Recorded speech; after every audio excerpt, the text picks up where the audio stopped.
Good afternoon, everyone. So thanks again to the organizers for what's been a really great event so far.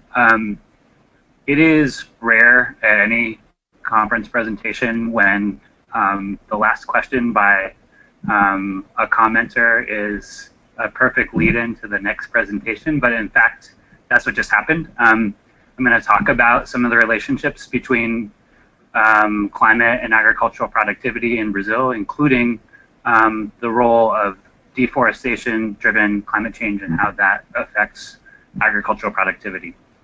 And I just wanted to say that this work that I'm going to present today is work that comes out of my research group at Tufts University, and there are many of us involved, including Graham Jeffries, Nishan Badara, and John Duncan from Tufts, and Bertaldo Suarez Filho from the Federal University of Minas Gerais. Okay, so what I want to do today is use evidence from Brazil to show that climate change, primarily from deforestation, is already substantially constraining the productivity of agriculture that neighbors the forest loss. And this is an effect that's most pronounced in the frontier regions of Brazil, where there has been the deforestation that a number of the other presenters today have mentioned. So what we found is that the deforestation has increased mean annual maximum temperature of some neighboring agricultural regions as much as 5 degrees centigrade. And it's also increased exposure of these regions to extreme heat by as much as 150%. And this is a potent cause of lost agricultural productivity. When I get into talking about this work, I'll talk about how it is complementary to and also different from the analysis that Mike just presented. So then we use these estimates to calculate that, conversely, forests are of great value in regulating the climate of neighboring croplands, and therefore we see a strong agribusiness case for forest conservation, particularly into a future where we see increased density and therefore value of agriculture in this region, increased deforestation, which will continue to warm the climate, and also increased greenhouse gas emissions, which will also continue to warm the climate. So, as I was saying, climate change is already constraining tropical agriculture, and as it turns out, the primary source as yet is not primarily greenhouse gas driven climate change. It's that is forecast to occur in the tropics, but very little of it already has. In forest frontiers, the big changes so far are the changes stemming from physical, localized changes to the climate that come from deforestation and land use change, especially the conversion of forests to pasture and cropland, like Mike was just talking about. Forest loss can cause, as Mike was saying, continental scale changes in the quantity and distribution of precipitation, but they also have much more localized effects on temperature, stemming from changes in evapotranspiration, changes in surface roughness, changes in albedo, that all can lead to changes not just of the land where the deforestation occurred, but also to neighboring lands. And so just to remind you of what I'm talking about, here today I'm going to focus on this dispersive cooling that's really quite local, and is not directly beneath the canopy, but is near forest canopies. And that was what we were seeking to estimate in the research that I'm presenting today.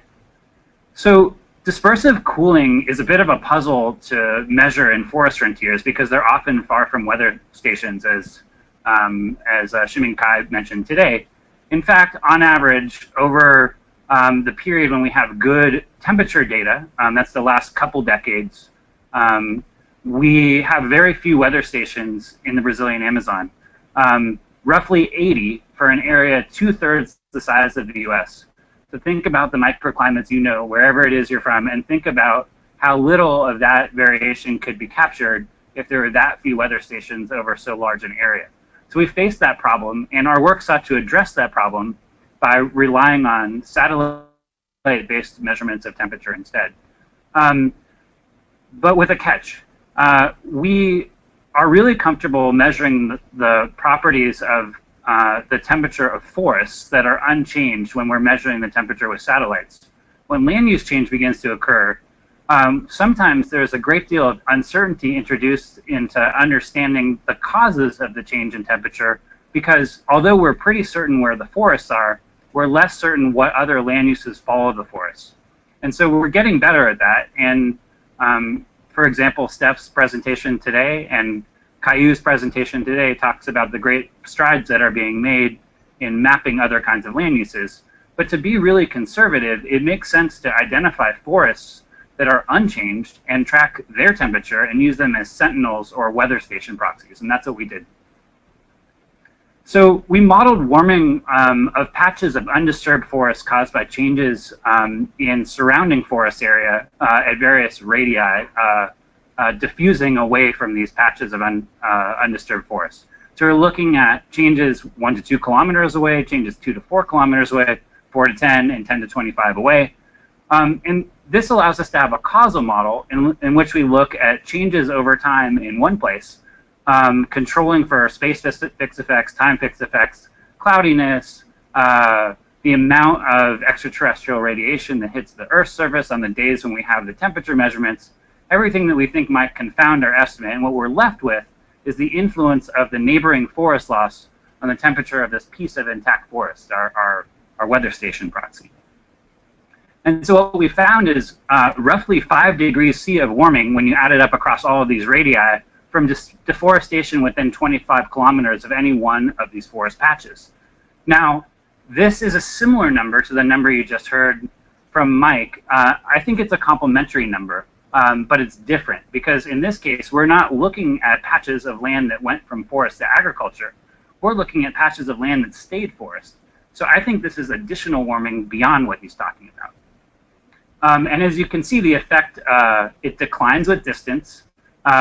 If you look at this, this blue line here, this is the effect by distance. And what you're seeing is for every kilometer square of forest loss, the effect is most potent close in, and then it subsides as you get farther away.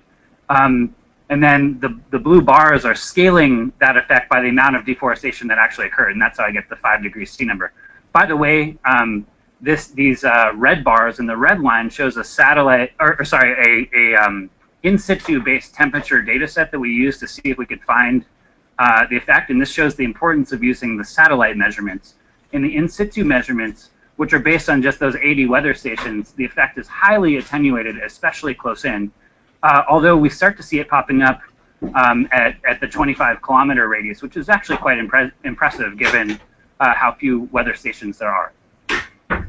Okay, so what does it look like spatially? Well, as what we see here, and I'll just orient you to this figure, the size of the hexagons, that's the amount of forest-driven warming, or FDW, and then the color of the hexagons is the amount of extreme heat experienced in each place.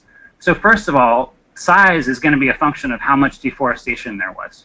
And you want to focus on that, and so you can see this was the region that Mike just showed you. This is that protected area he was talking about. You see all surrounding there a great deal of forest loss and concomitant increase in temperature.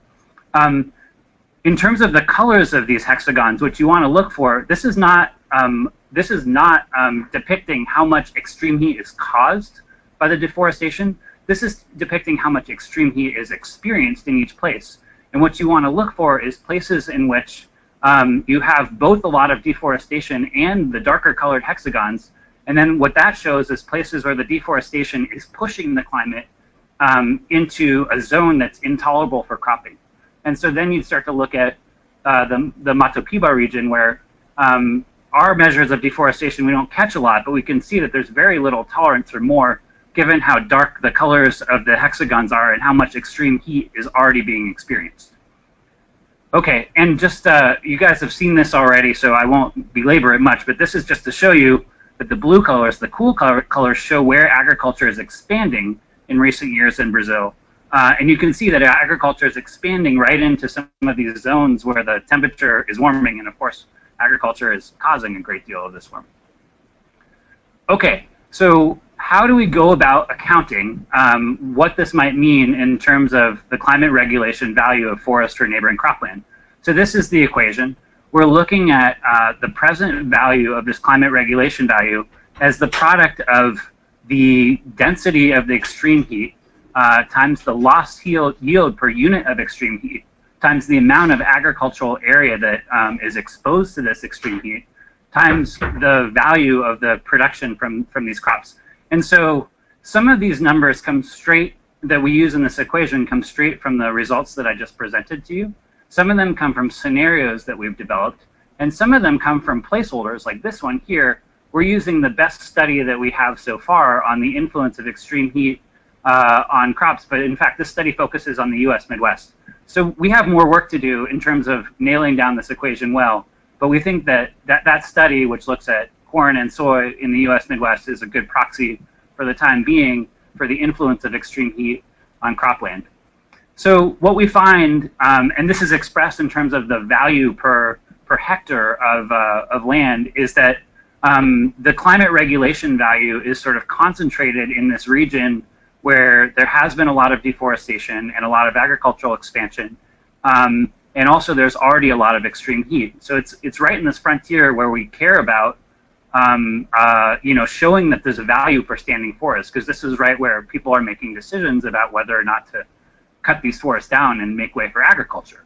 Of course, these numbers probably don't make a lot of sense to you because this is a future projection of the value of land, and you probably are not familiar with the future projections of the value of land for other uses in Brazil. So I'm going to benchmark these with my last slide against a couple of other ways of valuing land going forward.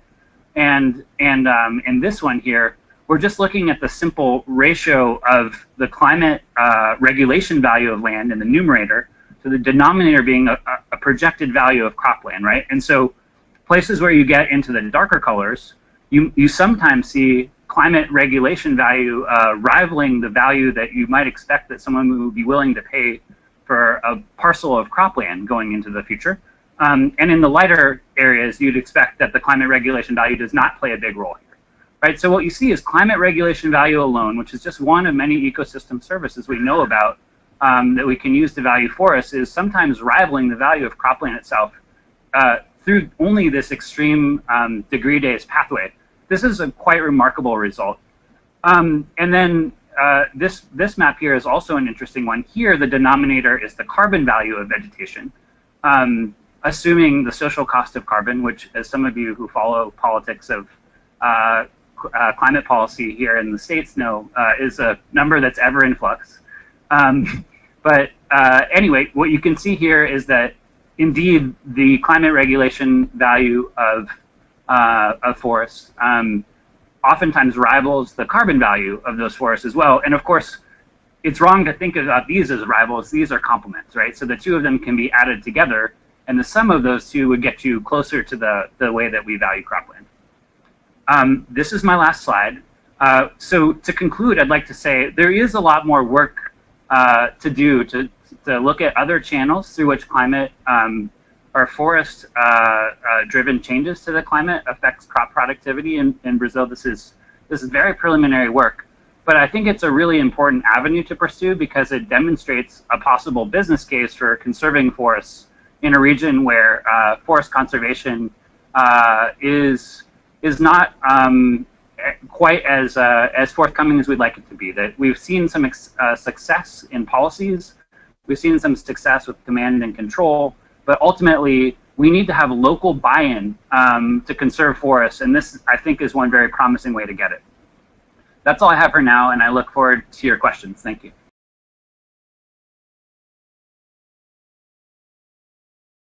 Great point, and I think it's an incredibly important point to address and emphasize, and it's something that is not addressed in this work as yet, but needs to be.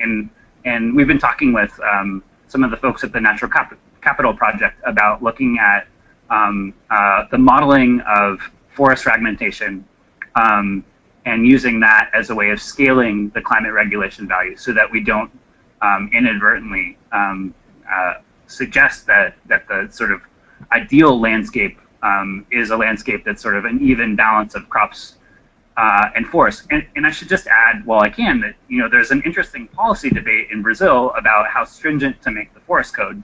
And in some ways, some of this work feeds right into that, right? Because in some ways, the forest code is both a way of putting a break on agricultural expansion, but also a way of fragmenting the landscape by requiring that we have forest reserves within farms. And so we're hoping eventually to begin to be able to weigh in on some of those questions as well with this work. And one more question from the audience. Thanks. So this is a related question, this is great. But this is great stuff, by the way. So I'm not a soils person, just as a flag straight up, and I'm not a remote sensing person. But it would seem to me that one of the other key effects is also just the question around retaining soil moisture, right? And that's going to obviously interact with your temperature effect. And I was wondering if there's a way to use EBI or NDVI or whatever, some way of it to try and capture that effect on sort of soil moisture and its ability and sort of to affect sort of the rate of greening up in that effective forest.